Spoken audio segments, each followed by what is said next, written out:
poner en práctica los ideales dominantes de género lleva a esto, a riesgos diferenciales por género, que son las cifras que revisamos, ¿no? Esos son riesgos diferenciales por género. Por ejemplo, en la variable trabajo, todo el mundo que trabaje de cualquier cosa, de lo que trabaje, se va a enfermar. Pero además de ello, si le sumamos la variable género, hay riesgos específicos para el trabajo.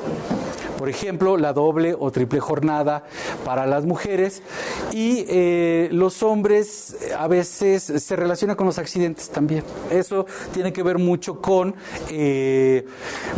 la invulnerabilidad, con un sentido de no rajarse, con demostrar temeridad, temeridad, que es el uso del cuerpo en un sentido como arriesgado. Eso es muy común en la experiencia de los hombres. Para las mujeres, bueno, está esta parte del trabajo doméstico y la salud, una relación importante, y también una variable que afecta en gran medida la salud de las mujeres tiene que ver con la discriminación, por ejemplo, con la violencia, ¿no?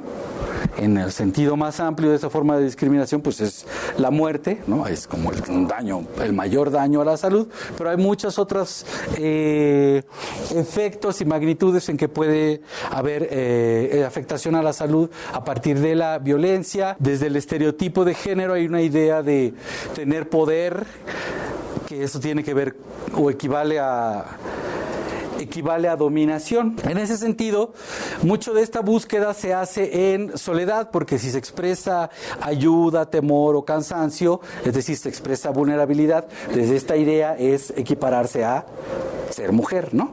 Y como esta es una lógica donde lo femenino y las mujeres es despreciado, es devaluado, pues entonces, ¿no? Si ser hombre es ser un no mujer. ¿Qué otros elementos nos pueden ayudar a entender los diferenciales por género? Bueno, es este esquema, ¿no? Que como ven no es tan nuevo, que es un esquemita que ayuda a entender lo que le llaman la violencia masculina, ¿no? Quienes le llaman así. Es decir, la violencia que tiene que ver con todo esto que les acabo de decir, ¿no? Poder, búsqueda de poder, dominación, y eso implica la violencia hacia otros hombres con objetivos políticos. Ahí entran las guerras, por ejemplo, las peleas entre grupos, el crimen organizado entra ahí. Otra dirección de la violencia y la violencia interpersonal, que es la doméstica hacia mujeres, niños, niñas, o hacia otros hombres conocidos o desconocidos. Y acá en la autoinfligida es la que tiene que ver con la falta de cuidado del propio cuerpo, la salud, los accidentes, los episodios de abuso de sustancias, adicciones, riñas, no ir al médico, suicidio, etcétera, ¿no? Esa es de la que los hombres hacemos hacia nosotros mismos por cumplir con esos ideales. Para una lectura desde el campo de la salud, bueno, un compañero muy querido, también desde hace un tiempito, tradujo esa lógica, ese modelo explicativo hacia la salud, y entonces consideró, así lo llamó, la masculinidad dominante como un factor de riesgo, directamente, ¿no? Las otras afectaciones, el otro esquema puede hablar de afectaciones en diferentes sentidos, incluso político, económico, en costos, etcétera, y aquí es directamente pensarlo como factor de riesgo en salud. La salud mental también refleja cómo nos educan como hombres o como mujeres desde estos estereotipos, ¿no? La influencia de estos estereotipos. El hecho de que hayamos todas, desde pequeñas, hayamos estado expuestos a estos mensajes por todos lados, no quiere decir que forzosamente lo vamos a repetir, ¿no?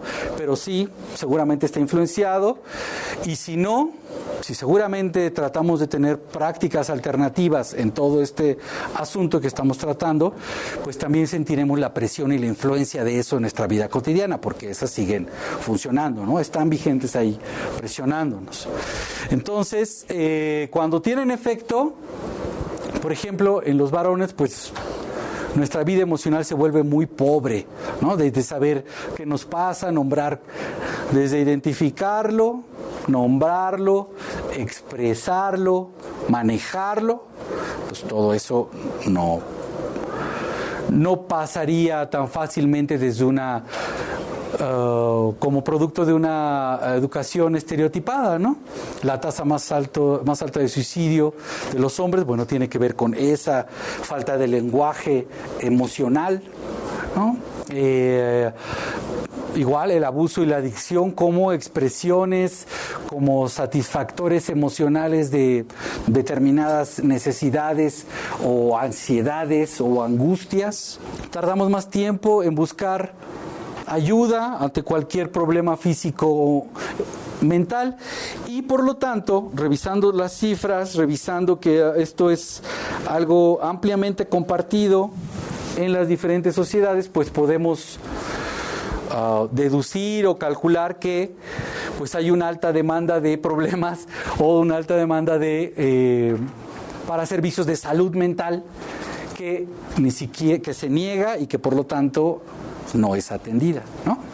Es decir, podríamos hipotetizar que la salud mental, en el caso de los hombres, podría ser, no sé, un problema de salud pública que ni siquiera está nombrado como un problema de salud pública. Los hombres y lo que hacen, el cuerpo del hombre y lo que hacen, y las ideas asociadas, las representaciones sobre el cuerpo del hombre, como mezcladas, confundidas con criterios de normalidad. Y en ese sentido, pues se reproduce, se validan muchas de las problemáticas, de las posibles problemáticas, por ejemplo, que comentábamos de posibles problemas de salud mental, pues si esto sigue estando invisible incluso en los propios criterios médicos, pues es algo que va a seguir abonando a las cifras que vimos al inicio, ¿no? Desde una visión de la salud que incorpora esta mirada de género y los estudios de masculinidades, hay dos posturas ante todo este rollo que acabamos de revisar, ¿no? Una es que el género, las características, la identidad y los roles de género, las prácticas específicas de los sujetos son las que se convierten en factores de riesgo, ¿no? Y la otra es que dice que no solo es eso, sino que no son los hombres en sí nada más como sujetos y su responsabilidad o falta de ella en torno al cuidado o la falta de cuidado de su salud y sus prácticas que afectan la salud de otras personas, sino que hay todo un entramado social que está determinando esta condición genérica de los hombres en torno a la salud, ¿no? Es decir, que no podemos responsabilizarles o que no se les debe de responsabilizar únicamente a los hombres, sino analizar el entramado social que produce y reproduce estas prácticas y que incluso construye a los sujetos. Muchos de estos aspectos tienen que ver con aspectos de identidad, ¿no? Porque, bueno, fuimos construidos desde esas ideas como hombres o como mujeres, ¿no? Y si yo crecí y fui educado como hombre, independientemente de qué tanto reproduzca eso, me defina yo a partir de ello, pues seguramente siempre he estado expuesto e incluso sigo expuesto. Entonces, tiene que ver también con procesos de identidad. Este asunto también podemos pensarlo de una manera crítica desde que pues los hombres, como cualquier ser humano, pues es bastante vulnerable el cuerpo humano, ¿no? En general. Y ahí están las cifras que muestran la vulnerabilidad del cuerpo humano. Pero hay una idea sobre ser hombre asociada a este estereotipo de género que es ser los más fuertes que las mujeres, ser fuertes, y esa idea hace que los propios hombres busquemos cuidar nuestra salud, no tengamos autocuidado de nuestra salud, hace que tengamos hartos accidentes y que en algunos de ellos no la contemos, hacen que nos estemos violentando y atacando a otros hombres, ¿no? En el sentido de competencia, de búsqueda de dominación, no sé qué. Estamos asociados, se busquen estadísticas de violencia, en la mayoría los hombres estamos arriba. Hay una asociación importante de la violencia con la identidad de ser hombre desde el estereotipo de género. Pero además, esta idea de que los hombres son fuertes, pues hace que nadie más crea que los hombres necesitan prevenir, ¿no? Cuidar su salud, ni mucho menos tener atención especializada, ni mucho menos reflexionar sobre su vulnerabilidad. Por eso dice ahí, es una trampa ideológica, ¿no? Esa idea es lo que mantiene esas cifras, ¿no?, que tiene que ver con vulnerabilidad, y las niega, ¿no?, y niega la vulnerabilidad. ¿Qué nos puede ayudar o quién les puede ayudar a quienes hacen política pública con enfoque de género? Bueno, pues primero, ¿cómo le hacemos para sortear, o cómo le hacen para sortear la mirada estereotípica que considera a los varones con atributos de fuerza, valor, inteligencia, pureza, esa trampa ideológica, ¿no?, que a la vez es la que oculta la vulnerabilidad, que sí se refleja en las cifras, ¿no?, en la realidad? Y identificar, ¿no?, hablar, difundir, tratar de manera preventiva, reflexionar críticamente, describirla a partir de diferentes grupos de población, la vulnerabilidad social, ¿no?, para que a partir de identificar esa vulnerabilidad social se pueda convertir en un objeto en un problema de salud pública, ¿no?, y en ese sentido, pues un objeto de salud pública, ¿ok? Y se acabó.